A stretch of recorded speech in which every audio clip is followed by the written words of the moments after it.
What truly unfolded during Elvis Presley's final days? For years, the world was left to wonder. But now, Priscilla Presley is opening up at last, revealing the raw, emotional truth about the man she once called the love of her life and the devastating moments that led to his sudden passing. Join us as we explore the final chapter of Elvis's life, seen through the eyes of the woman who stood closest to him. From the battles he fought in silence to the heartache of watching him fade, this isn't just another story about a music legend. It is a deeply personal look at the king of rock and roll from the woman who knew him best. From innocence to heartbreak, Priscilla's early love with Elvis. Well, very, very nervous. I was very, very shy growing up, and finding the right thing to wear was the first and most important thing, because I didn't want him to know how old I was. I was only in the 9th grade, just went into the 9th grade. In the fall of 1959, 14-year-old Priscilla Beaulieu arrived in West Germany with her family. Her stepfather, Paul Beaulieu, was in the U.S. Air Force and had been transferred there. Priscilla was a quiet, pretty girl who loved music, especially Elvis Presley's songs. At the same time, Elvis Presley, already a global superstar, was serving in the U.S. Army and stationed nearby. Though his music had made him famous, Elvis was living a quiet military life abroad after being drafted in 1958. One evening in November, while Priscilla was out with her younger brother at a local diner on the base, a young soldier approached her. He asked if she would like to come with him and his wife to meet Elvis Presley. At first, Priscilla thought he was joking, but it was real. Her parents were unsure, but after checking with the soldier's commanding officer and learning everything was legitimate, her stepfather gave permission. That night, Priscilla wore a navy and white sailor dress, trying to look a little more grown up. She nervously walked into Elvis's home. When Elvis saw her, he was immediately struck by her appearance, her soft voice, her sweet nature, and her innocence. Even after she told him she was in 9th grade, Elvis didn't turn away. Instead, he sang for her, including the emotional ballad, "Are You Lonesome Tonight?" hoping to impress her. When the evening ended, Priscilla thought it would be a one-time experience, but Elvis couldn't stop thinking about her. Elvis found something in Priscilla that reminded him of his mother, Gladys. The loss of his mother had left a huge hole in his heart. He told one of his friends, Rex Mansfield, that Priscilla was young enough that he could train her any way he wants. To him, Priscilla wasn't just pretty, she was a blank canvas, someone he could shape and mold into his ideal partner. He invited her back again. The second time they met, he kissed her. Their bond grew quickly, but Priscilla's parents, watching their teenage daughter get closer to one of the most famous men in the world, grew concerned. They requested to meet Elvis in person. Priscilla's stepfather, Paul Beaulieu, wanted to hear directly from Elvis what his intentions were toward their daughter. Elvis explained that he was truly fond of Priscilla and enjoyed spending time with her. His sincerity and charm won them over, but in truth, Priscilla had already made up her mind. In an interview years later, she admitted that even if her parents had said no, she would have found a way to see Elvis. For the rest of his time in Germany, Elvis became the center of Priscilla's world. She still went to school, though her grades started to slip. She was always tired from the late nights she spent with Elvis, but when he offered her pills to help her stay awake, she refused. She didn't want to take anything that made her feel different. Because of her young age, they couldn't go out in public together, so they spent most of their time alone in his home. Though their relationship was close, they didn't get intimate. In March 1960, Elvis completed his army service and returned to the United States. Priscilla stayed in Germany, heartbroken. Her parents believed it was over, that he'd move on with his life and forget her. She kept writing to him, using pink envelopes so that her letters would stand out among the piles of fan mail. For a while, there was silence. Then one day he called. 2 years after leaving Germany in 1962, Elvis asked if Priscilla could visit him in Los Angeles. Once again, her parents were unsure. She was still just a teenager. But Elvis promised she'd be well cared for and under supervision. Her parents agreed, and Priscilla traveled to America. Soon after she arrived, Elvis added Las Vegas to the trip. Vegas was wild and exciting, so different from Priscilla's quiet life. Elvis stayed up all night and slept all day.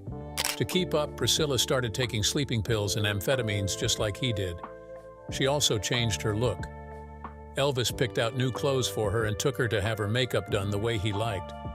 Her long brown hair was dyed jet black and styled high, matching his famous pompadour. That Christmas, she visited Graceland. She was falling deeper into Elvis's world and leaving her own behind. Soon, Elvis asked Priscilla to move to Memphis and finish high school there. At first, her parents refused, but both Elvis and Priscilla pushed hard. He promised she'd live with his father and stepmother, and even suggested he might marry her one day. Eventually, her parents agreed. Priscilla moved into Elvis's mansion, Graceland, and enrolled at Immaculate Conception High School.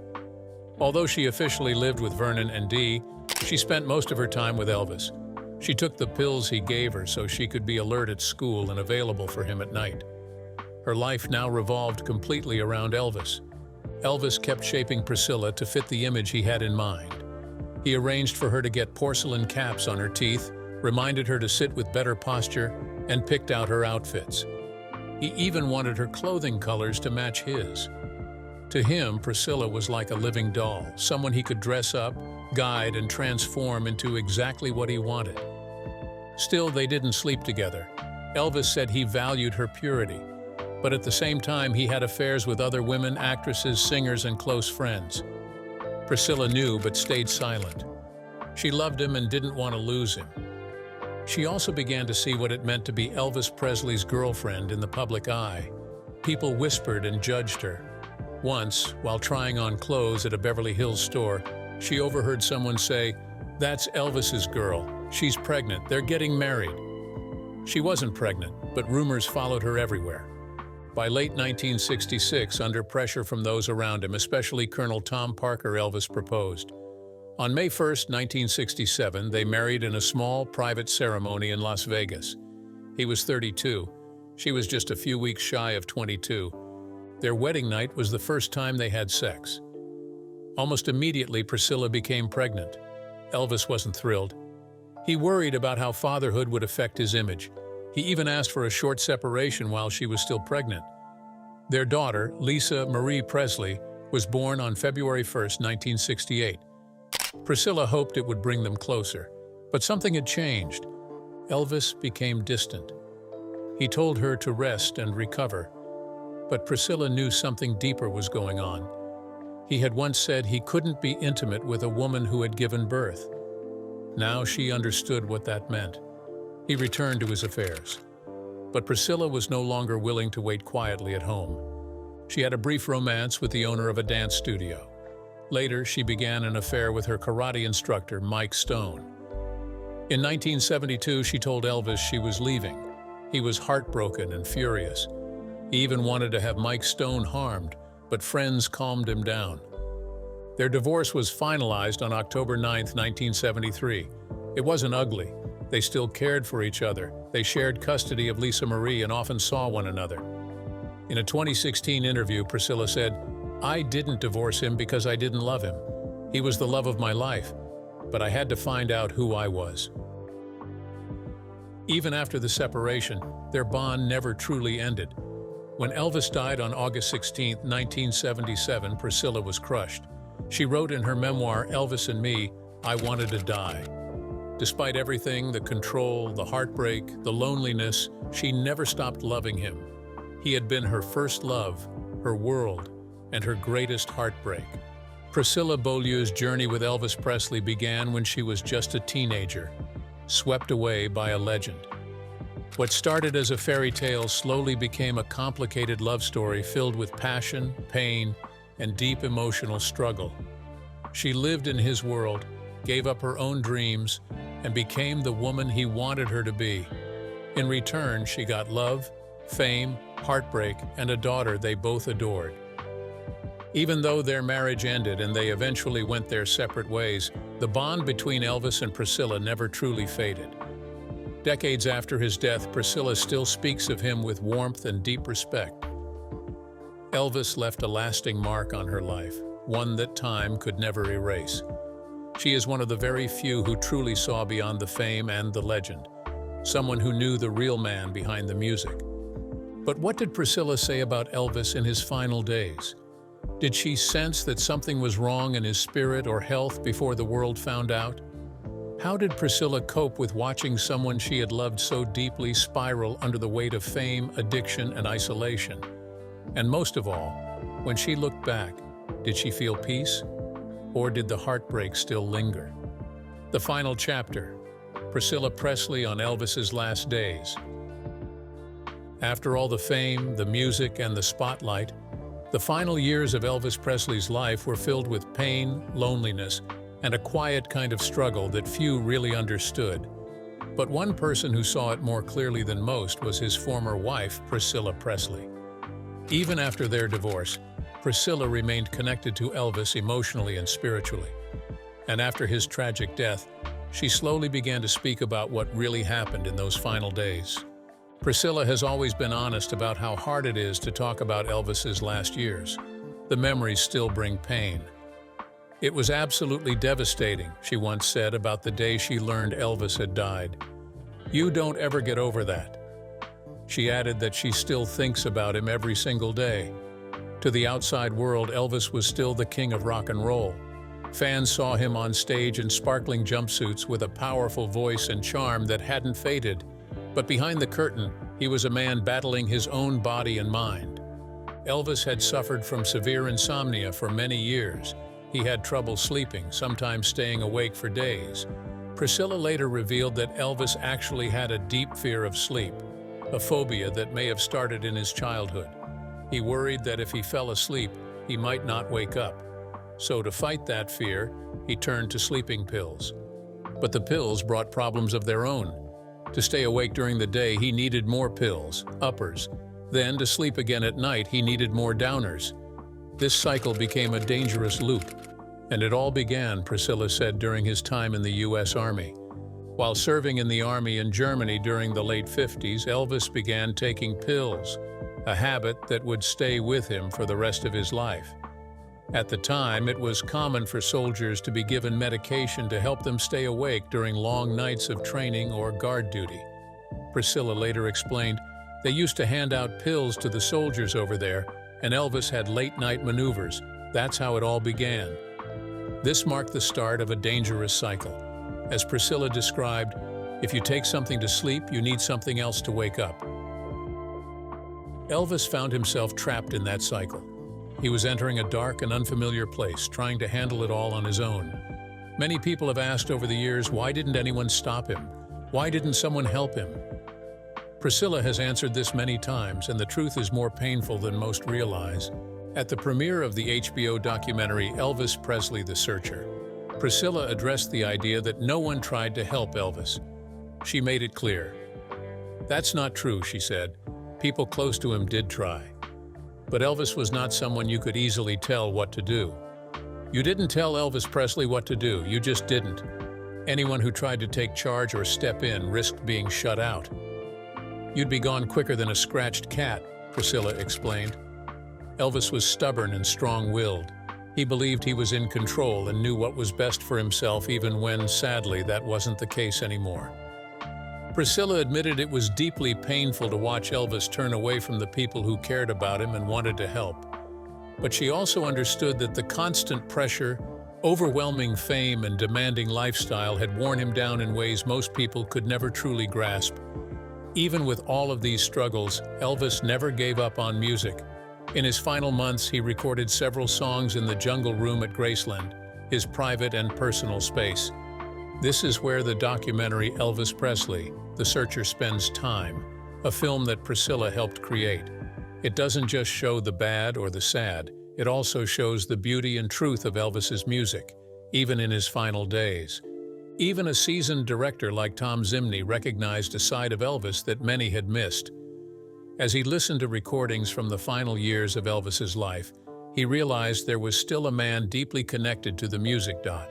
He explained that the story has often been told in the same way for years. But when he sat with the music and spoke with Priscilla, he discovered something more meaningful. Priscilla didn't want the world to remember Elvis only for his struggles with addiction or his physical decline. She wanted people to recognize the passion that remained, even in his darkest days. He was still an artist, still pouring his soul into every note, even as his health failed and the pressures around him grew heavier. Through it all, he still had something to say. Now, let's explore Elvis's final moments and how Priscilla got to learn about his death. The day everything changed. Elvis Presley's final moments. August 16, 1977 began like any other but ended with the world standing still. Elvis Presley, the man millions adored, spent that morning at Graceland, his home, trying to rest after another long night. He had been up late, as usual, restless and unable to sleep. The night before, he had taken more of the pills that had become part of his routine, something that started during his time in the Army and never truly stopped. Elvis had a concert scheduled in Portland, Maine, and he was supposed to catch a flight later that day. He needed rest. He had been tossing and turning, unable to get comfortable. Around 9:30 a.m., he went into the bathroom with a book, planning to read for a bit. That's the last anyone would see of him alive. Hours passed. Then, sometime around 2 p.m., his fiancée, Ginger Alden, opened the door and found him. He wasn't moving. He wasn't breathing. Panic set in immediately. She called for help, but nothing worked. The king of rock and roll was rushed to Baptist Memorial Hospital, but it was too late. Doctors tried everything, but at 3:30 p.m., Elvis was declared dead. The official cause? Cardiac arrhythmia, a sudden fatal heart rhythm, but many believed his long-term use of prescription pills played a role. At that same time, Priscilla Presley, Elvis's former wife, was going about her day. She was on her way to an appointment and had plans to meet her sister. Nothing felt out of the ordinary until her sister looked her straight in the eye and said, "You have to go home." That one sentence made Priscilla's heart drop. She didn't ask why. She didn't need details. A deep sense of fear rushed over her. Something terrible had happened. She felt it in her bones. Without another word, Priscilla jumped in her car and sped home. The drive was a blur. She ran red lights, barely seeing the road through her tears. When she reached her door, the phone was already ringing repeatedly. She fumbled with her keys, her fingers shaking so badly she couldn't get them in the lock. It felt like a horror movie, she later recalled. You're trying to get in the door, but your hands won't work, and you're praying the phone doesn't stop ringing. She finally made it into the house and picked up the ringing phone. On the other end was Joe Esposito, Elvis's close friend and trusted road manager. Joe paused for a moment, took a breath, and then spoke the words that froze everything around her. "It's Elvis," he said quietly. Then, after a heavy silence, came the words that would stay with her forever. "He's gone." Priscilla dropped the phone. Her knees buckled. She sobbed uncontrollably. She couldn't speak. She couldn't even breathe. The man who had been part of her life since she was just a teenager was gone. It didn't seem real. It felt like a nightmare she couldn't wake up from. At that same moment, 9-year-old Lisa Marie was outside, riding around the property in a golf cart with a friend. She hadn't yet been told what happened. Priscilla looked out the window and saw her daughter circling the yard, wind in her hair, unaware of the storm that had just hit their family. For a second, Priscilla didn't know what to think. Is this okay? She wondered. Should I stop her? But then she understood. This was Lisa's way of coping. She didn't know how to face the pain. She was just a child trying to escape. Priscilla thought back to her own childhood. Her father had once given her a golf cart, too. The key had a little tag with her name on it. She would ride around for hours, feeling free, feeling in control. Lisa was doing the same now, trying to hold on to something, anything, in a world that had just shattered. Priscilla soon boarded Elvis's private jet to fly back to Memphis. It was a plane that once carried them to concerts, vacations, and private getaways. But now, it was filled with silence, sorrow, and disbelief. As she sat in her seat, her thoughts swirled with questions. Elvis had always vowed to be there for their daughter, to keep going, to never give up. But now he was gone, just 42 years old, still young, still full of music, still needed. Later that day, Priscilla witnessed something that would haunt her forever. Elvis's father, Vernon Presley, letting out a cry of such deep sorrow that it shook her to the core. It wasn't just a cry. It was the sound of a father losing his son, a sound that tore through the air and settled into everyone's bones. That moment stayed with Priscilla for the rest of her life. She compared the hours and days afterward to walking through a maze. Everything was dark, twisted, and confusing. Grief wrapped around her like a fog, and it felt like she might never come out of it. When the news broke that Elvis had died, the world mourned. People from every corner of the globe cried as if they had lost a friend, a brother, or a son. Thousands came to Graceland. They lined up for hours in the hot sun, hoping to say goodbye. Some brought flowers, some brought photos, some just stood in silence. Many wept openly. Others sang his songs through their tears. The sense of loss was overwhelming. In the weeks following Elvis's death, everything around Priscilla felt quiet and still. The world kept moving, but she felt frozen in place. There were moments when she'd walk through her home and catch herself waiting, thinking he might suddenly walk through the door like he used to. Her heart simply couldn't accept that he was truly gone. They had shared so much, years of love, heartbreak, distance, and yet a deep emotional bond that never completely faded. That chapter of her life had come to an end, but the impact of it remained. So how did she move forward? What became of her life after Elvis? Life after Elvis? Oh, absolutely. I do feel his spirit is here, yes. Here more than anywhere else. Yes, absolutely. When Elvis Presley died, the world lost the king of rock and roll. Fans cried, music stopped, hearts broke. But for one person, the loss went even deeper.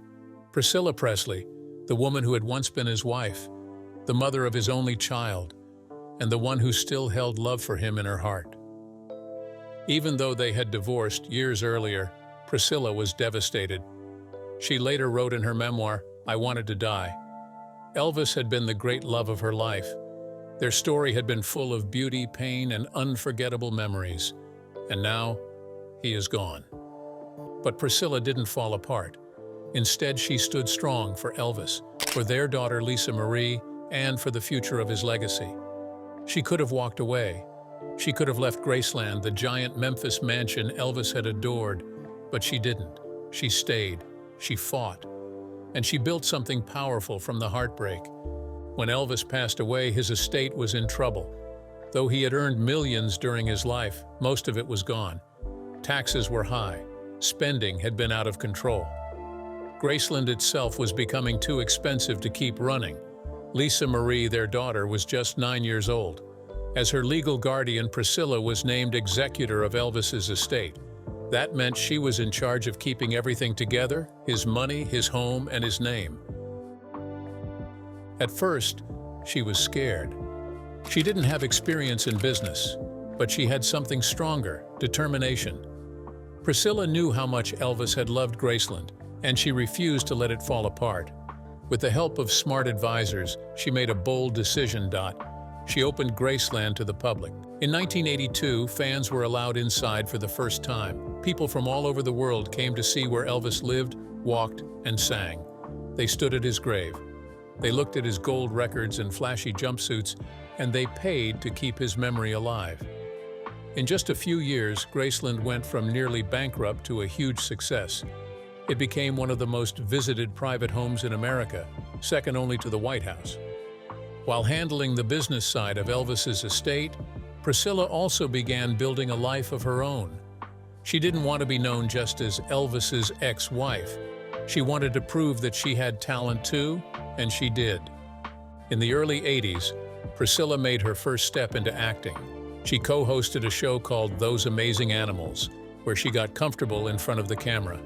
Then came a bigger opportunity. In 1983, she joined the cast of Dallas, one of the most popular soap operas on television.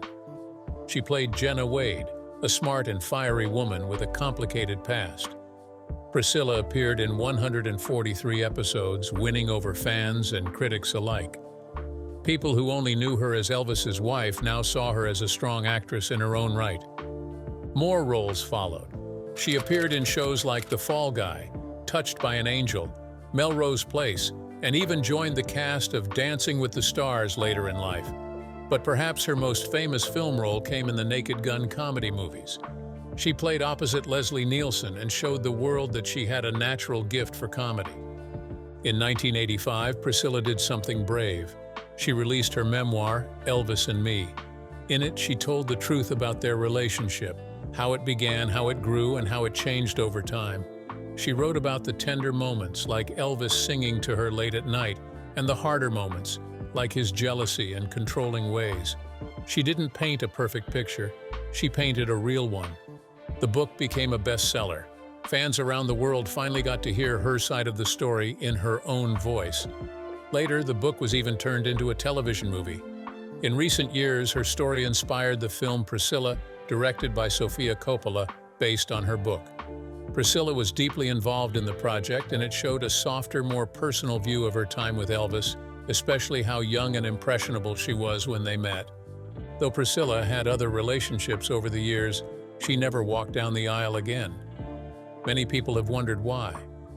With her beauty, fame, and success, surely someone else could have captured her heart.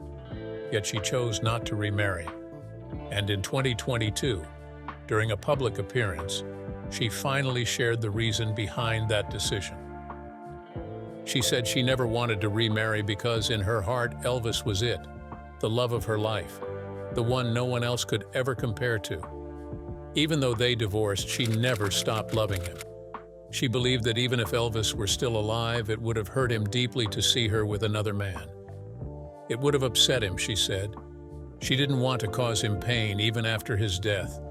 For her, no relationship could match the magic, excitement, and connection she once had with Elvis. That kind of love, she felt, only happens once in a lifetime. Priscilla didn't just act and write. She also started her own businesses. Over the years, she launched a line of beauty products and skincare, focusing on health and elegance. She worked hard to become more than just a name. She became a brand. She also stayed close to the Elvis Presley estate, always helping guide the future of Graceland and protecting Elvis's name and music. In 2023, Priscilla faced a terrible loss when her daughter, Lisa Marie Presley, died suddenly. In the months after Lisa Marie's passing, Priscilla became involved in a legal battle over Graceland and the estate's control. At first, it seemed like a painful family dispute, but eventually she and her granddaughter Riley Keough reached a peaceful agreement. Today, Priscilla serves as a special advisor to the Graceland Trust. She continues to protect Elvis's memory and works with the next generation to keep the Presley name alive and respected. If you enjoyed this video, like and subscribe, and also click the next video shown on your screen.